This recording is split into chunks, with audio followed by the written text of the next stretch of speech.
हकार एलैये भार एलैये हकार एलैये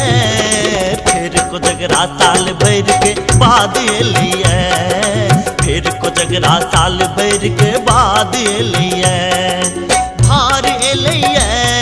हकार एलैये भार एलैये हकार एलैये फिर को जगरा साल भर के बाद एलैये फिर को जगरा साल भर के बाद एलैये।